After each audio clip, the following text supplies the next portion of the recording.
Assalamualaikum warahmatullahi wabarakatuh. Perkenalkan, nama saya Rahman Raisya. Saya dari Program Studi Pendidikan Madrasah Ibtidaiyah Universitas Muhammadiyah Riau. Nah, pada kesempatan kali ini saya akan menjelaskan poster tentang konsep pendidikan jasmani, olahraga, dan kesehatan atau PJOK pada jenjang MI atau SD.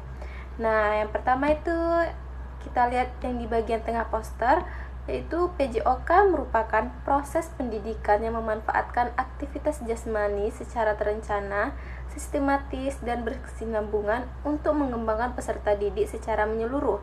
Nah, pengembangan tersebut meliputi aspek fisik, motorik, kognitif, afektif, sosial, dan spiritual. Artinya, melalui kegiatan seperti bermain, berlari, senam, atau olahraga lainnya, siswa tidak hanya menjadi sehat, tetapi juga belajar berpikir, bekerja sama, disiplin, serta memiliki karakter yang sama dan yang baik. Nah, yang pertama itu ada pengertian PJOK yang di bagian kiri atas poster, yaitu PJOK merupakan pendidikan melalui aktivitas jasmani yang bertujuan mengembangkan potensi peserta didik secara holistik, meliputi aspek fisik, motorik, kognitif, afektif, sosial, dan spiritual. Nah, selain itu, PJOK juga berorientasi pada pembentukan karakter serta membiasakan peserta didik menerapkan gaya hidup sehat sejak usia dini. Kemudian yang kedua itu ada tujuan PJOK. Tujuan pembelajaran PJOK ini meliputi 5 hal, yaitu yang pertama itu meningkatkan kebugaran jasmani, yang kedua itu mengembangkan keterampilan gerak, yang ketiga itu menambah pengetahuan mengenai aktivitas fisik dan kesehatan, yang keempat itu membentuk sikap sportif serta membiasakan peserta didik menerapkan hidup sehat dalam kehidupan sehari-hari. Nah, dengan tercapai tujuan tersebut, peserta didik akan tumbuh menjadi pribadi yang sehat dan aktif. Kemudian yang ketiga itu ada ruang lingkup PJOK. Nah, materi PJOK di MISD itu meliputi permainan, atletik, senam, bela diri, renang, aktivitas ritmik, dan kesehatan. Nah, semua materi tersebut itu sudah dirancang agar siswa memperoleh pengalaman belajar melalui aktivitas fisik yang menyenangkan sekaligus bermanfaat bagi perkembangan tubuh dan karakternya. Kemudian yang keempat itu ada prinsip pembelajaran PJOK. Dalam pelaksanaan pembelajaran PJOK itu juga harus memiliki prinsip nih. Yang pertama itu ada aktif, sehingga semua siswa ikut bergerak. Yang kedua itu menyenangkan, supaya agar siswa belajar dengan semangat. Kemudian yang ketiga itu ada aman. Nah, dengan memperhatikan keselamatan peserta didik, kemudian berpusat pada peserta didik sehingga siswa menjadi subjek utama dalam pembelajaran. Yang terakhir itu inklusif, yaitu memberikan kesehatan belajar kepada semua siswa tanpa membedakan kemampuan maupun latar belakangnya. Kemudian yang kelima itu ada metode pembelajaran.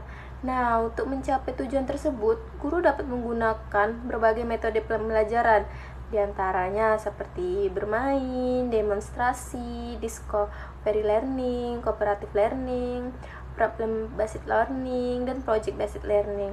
Nah, penggunaan metode yang bervariasi membuat pembelajaran menjadi lebih menarik nih dan mendorong siswa lebih aktif dalam belajar. Kemudian yang keenam itu ada penilaian. Nah, pada bagian berikut itu terdapat nih penilaian dalam PJOK. Kemudian penilaian ini dilakukan secara menyeluruh, meliputi 3 aspek, yaitu yang pertama sikap seperti disiplin, sportivitas, dan tanggung jawab.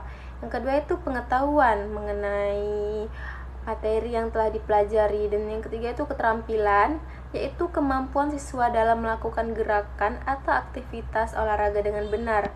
Nah, dengan demikian guru tidak hanya menilai kemampuan fisik, tetapi juga perkembangan karakter dan pemahaman secara peserta didik.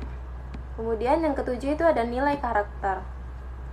Di dalam PJOK juga menanamkan berbagai nilai karakter nih, seperti disiplin, sportivitas, tanggung jawab, kerjasama, jujur, dan mandiri. Nah, nilai-nilai tersebut sangat penting nih untuk diterapkan baik di sekolah maupun dalam kehidupan sehari-hari. Kemudian yang kedelapan itu ada hasil yang diharapkan. Nah, melalui pembelajaran PJOK diharapkan peserta didik menjadi sehat dan bugar, kemudian terampil bergerak, kemudian ada berkarakter baik, serta memiliki kebiasaan aktif sepanjang hayat. Nah, dengan demikian, PJOK bukan hanya membentuk tubuh yang sehat, tetapi juga membentuk pribadi yang berkualitas. Terdapat juga dalil Al-Quran dan hadis. Pada bagian bawah poster itu terdapat dalil Al-Quran dan hadis yang menjadi landasan penting dalam pembelajaran PJOK. Yang pertama itu dalam Quran surah Al-Anfal ayat 60 yang menjelaskan pentingnya mempersiapkan kekuatan. Nah, ayat ini mengajarkan bahwa umat Islam dianjurkan memiliki kekuatan termasuk menjaga kesehatan dan kebugaran jasmani. Yang kedua itu ada Quran surah Al-Baqarah ayat 195 yang mengingatkan kita agar tidak menjatuhkan diri ke dalam kebinasaan. Salah satu bentuk penerapannya adalah menjaga kesehatan dan menerapkan pola hidup sehat. Yang ketiga itu ada Quran surah Ar-Ra'd ayat 11 yang menjelaskan bahwa Allah tidak akan mengubah keadaan suatu kaum sebelum mereka mengubah keadaan diri mereka sendiri. Nah, hal ini mengajarkan pentingnya usaha dan disiplin dalam menjaga kesehatan. Selain itu, Rasulullah SAW juga bersabda, mukmin yang kuat lebih baik dan lebih dicintai Allah daripada mukmin yang lemah, dan pada keduanya terdapat kebaikan. Hadis riwayat Muslim. Hadis ini menunjukkan bahwa menjaga kesehatan dan kebugaran merupakan bagian dari ikhtiar menjadi seorang muslim yang kuat dan bermanfaat.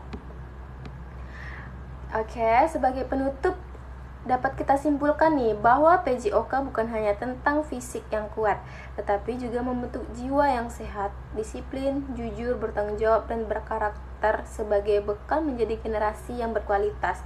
Nah, semoga melalui pembelajaran PJOK, peserta didik dapat tumbuh menjadi pribadi yang sehat, aktif, cerdas, dan memiliki akhlak mulia. Demikian penjelasan saya mengenai konsep PJOK pada jenjang MI atau SD. Wassalamualaikum warahmatullahi wabarakatuh.